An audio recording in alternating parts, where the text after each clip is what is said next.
What's up, everybody? Protohype here, and today we're going to be making my 5 favorite dubstep basses using Minimal Audio's Current. Let's start with the Riddim Bass. Turn on oscillator A and B. We're going to turn the level down on oscillator B because we'll be doing FM.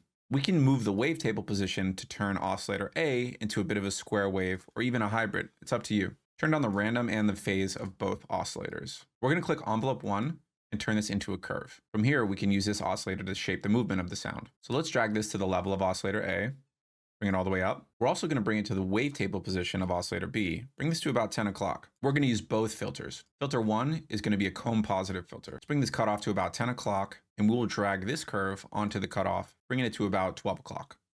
For the second filter, we're going to go into the Foreman filter and use vowel mid 24. Let's bring the cutoff to about 9 o'clock. Drag that curve onto the cutoff. Bring it to about 11 o'clock. My favorite part about the current filters is that they all have this morph knob, which yields a bunch of different really creative, interesting results. So let's drag the curve there, do about the same as what we did with the cutoff. Route this to oscillator A. Now let's look at the LFO shape. We're going to create your basic kind of wobbling curve here.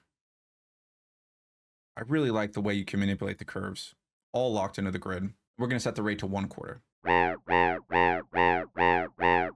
Let's add some frequency modulation. We'll click into this FM AM tab here. Set the source of oscillator A to oscillator B. Drag this up to about 10 o'clock. Drag curve 1 onto the amount and bring it up to about 12 o'clock. To really get the FM going, let's bump up the octave of oscillator B to +1.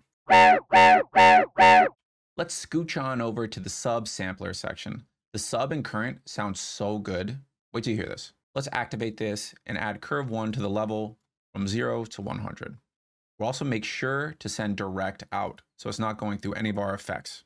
Let's go to effects. We're going to start out with the fuse compressor. Boost some of the highs, boost some of the lows, increase the upward threshold, and boost the makeup gain to say maybe 3 decibels. Next up, we have polar distortion. We're going to crank the drive to about 2 o'clock, change the wave shape to bounce, and push the positive shape to about 11 o'clock. Let's go ahead and add some squash. Let's add the flex chorus next. All of these effects have so many really interesting presets, so I just went through them and I picked the ones I liked. Feel free to experiment with this because chorus has a huge effect on this type of sound. We're going to go into essentials and pick little shifty. Let's bring the dry wet down a little bit so it's less aggressive. Next up is the hybrid filter. We're going to make this LP24, drag the curve onto the cutoff, and shape it from about 11 o'clock to all the way up. We're going to add the cluster delay. Turn it from sync to free so you can make a tonal delay with milliseconds. Bring this down to somewhere in the 20s. Just a tiny change in the delay time will change the tonality of the sound entirely. So pick which one you like. Then let's turn the feedback down a little bit and bring the dry wet down. Reverb is next. We want to make this reverb really small and create kind of like a plate, small room type reverb. So we'll bring the size down, we'll bring the decay time down, and we'll bring the dry wet down. Let's also increase the high pass and decrease the low pass. Starting to come together. Last effect is an additional hybrid filter. For this filter, we're going to be using another comb positive filter, but it's time to introduce an additional curve LFO. So let's change this envelope 2 to curve. And remember that it's really important to separate your LFOs. I like to have one LFO dedicated to a movement of a sound and an additional LFO dedicated to the tonality of the sound or changing the pitch. We'll keep this as a ramp and at 1 bar. Drag the curve to the cutoff, and let's bring this to about 10 to 11. That creates this pitch bending effect, which is really helpful in making a sound move the way we want it to. Feel free to increase or decrease this as much as you want. I really want to make this sound pitch bend. And how do we do that? We can right click on the curve and say view in mod matrix. This brings up the curve's unique mod matrix. We're going to route this curve to the master pitch. So go to global and click on global pitch. We're going to take this down from 24 semitones to about 1. All right, sound number 2, the high screechy bass.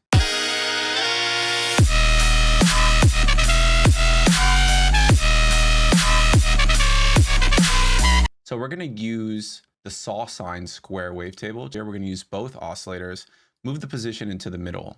And if you wiggle these around, you can get some different versions. But either way, we're going to take phase and random down on both oscillator so that we get the same result every single time. For the high octave jump, we're going to use oscillator A as our sub oscillator. So we're going to leave that at 0. Then take oscillator B up 4. Let's go right into effects. We're going to use distortion here to glue these two sounds together. Now we're gonna go into subtle warmth and try something like drive subtle. But to really squish them together, we need 100% wet on the effect. So let's do that. Let's push the drive a little bit, push the squash a little bit. We're really just trying to crank distortion here. Next effect is going to be the fuse compressor. We're going to do kind of the same thing repetitively here to create OTT effects by just pushing the high bands up. We don't need to really mess with the mid or the lows, but we just want this sound to get really bright. Add some makeup gain. See that we're already pretty close. The next step is to make this sound mono and add a little bit of glide. Down here in the bottom right, we can change all that. Third effect, we're going to add a little bit of reverb, small size, small decay, and small amount. It's going to add some nice stereo width. Let's head back into the engine view. We're going to activate one of these, doesn't matter which one, switch it to curve. And this is going to be our opening LFO. So we're going to make this legato shape right here, switch this from trigger to one shot mode, and set this to, let's say, 1/4. And then we're going to drag this onto the levels of both oscillators to get that quick legato ramp effect.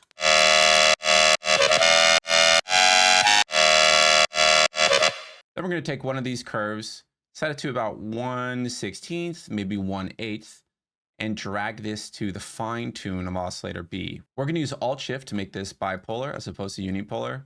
Bring this amount down a little bit, and this should give us a little bit of a wobble. All right, last step for final amount of sauce is we're going to turn on filter 1, routed through oscillator A and oscillator B, and we're going to use these phaser filters. Using something like a phaser +8 gives you all of these curves. It's going to add all these peaks and grooves to your sound that make them really interesting. But what we want to do is pull the mix down a little bit. It's a little aggressive.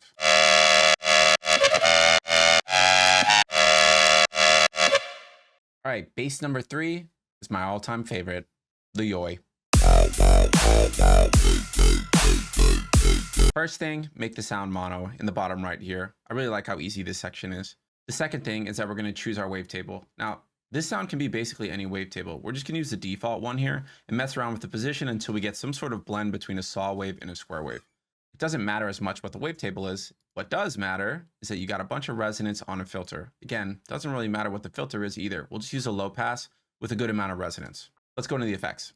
First and most important is going to be our distortion, but we're not going to use traditional distortion. We're going to go into this wave shaping section, go to sample rate and switch to redux. This is going to basically create an insta-yoy. Now this knob will determine the vowel.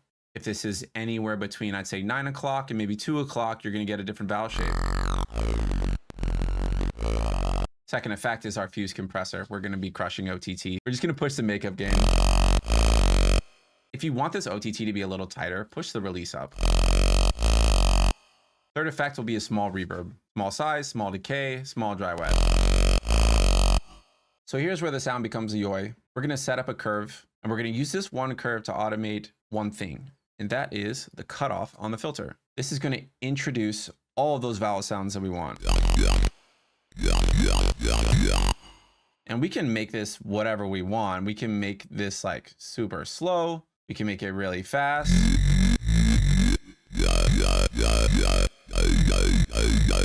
Because it's not just affecting the movement of the sound, right? We haven't even added it to the movement of the sound yet. You could either use a separate LFO for this movement, or what I like to do is use this one on the level as well, so that they're directly linked. You will get completely different results depending on how you do this. You can see that now when the rate is fast, everything feels fast. Which is just like whatever you want to do. There's so many different ways to change this patch up. As we move the cutoff filter and as we move the distortion shape, we're able to get a million different versions of the sound. That's why the sound is so versatile and awesome.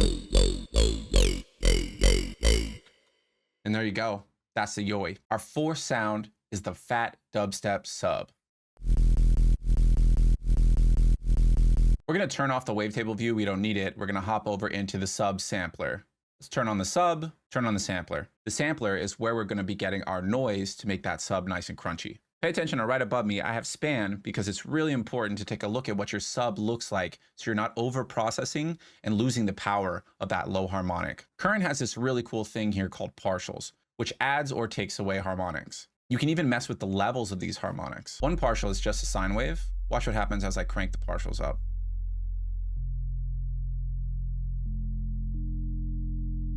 So you could actually get really creative with your sound design here, but we're just gonna make a sub. So let's go to 3 partials.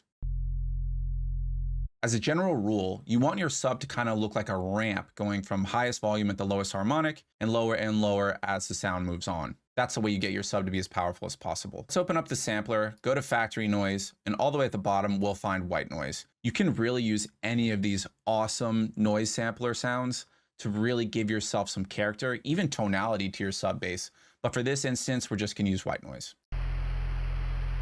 Sounds odd, it's because we need to pitch it up. So let's put the octave up 3. Better, but they feel really separate, right? We have an option here to use the drive within the sub oscillator itself, but that won't help us glue the noise to the sub. So let's go into effects and add in our polar distortion and just push the drive until the sub looks visually like we want it to. Let's go back and turn the white noise down a little bit. That sounds great to me. Let's make it mono. And if we're using this as a separate sub to match the rhythm of another mid-range bass that we have, we can easily just change this to curve and copy any sort of automation that we have in our other basses from current to match and make sure our sub goes well, just by dragging this onto the level like we would any sort of other normal oscillator. Our 5th and final bass is the dubstep, laser, zap, space laces type thing.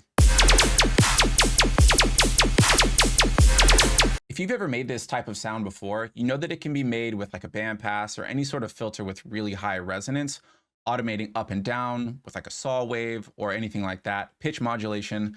I'm gonna show you a really cool way to do it that takes about 5 seconds using the sub oscillator. So let's turn on the sub and let's take a look at this bottom section here. Current has this awesome knob called the knock knob. And what that is it's a pitch envelope. It'd be really great for 808s, but we're gonna kind of break the rules and just crank it all the way up to get that sound. Sounds a little bit like disperser. It actually almost sounds like a kick, but we push the decay time up. Let's grab an LFO, put it to curve, make a short kind of one-shot shape here and drag this to the level. There's our sound. Now we just need to process it. Let's add some distortion. As we add just even a little bit of distortion, it quickly becomes a square wave and just a different sound. So there's a lot of different variances of the sound that you can make pretty easily. Next up, let's add the fuse compressor and just boost it.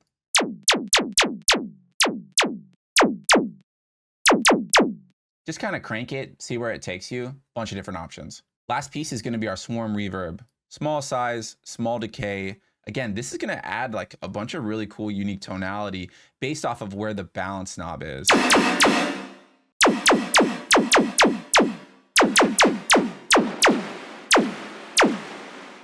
If we crank the size, we get this kind of dripping artifacty sound, which is really cool. It might sound cool in your mix. It's really cool how you can make spectral sounds just with the reverb in here. By default, since it's a sine wave, the sound is going to be mono. But if we add enough reverb, maybe even chorus, you can get this really cool wide effect. And you can do a bunch of things outside of current as well. But just look at how powerful this synth is in itself. You really don't ever need to leave the synth, which I feel like is so cool and also really unique. I don't feel like I need to just leave the synth instantly to make my sound become awesome. It's sounding great really quickly, all within the synth itself. Those are my 5 favorite dubstep basses, all made without leaving current.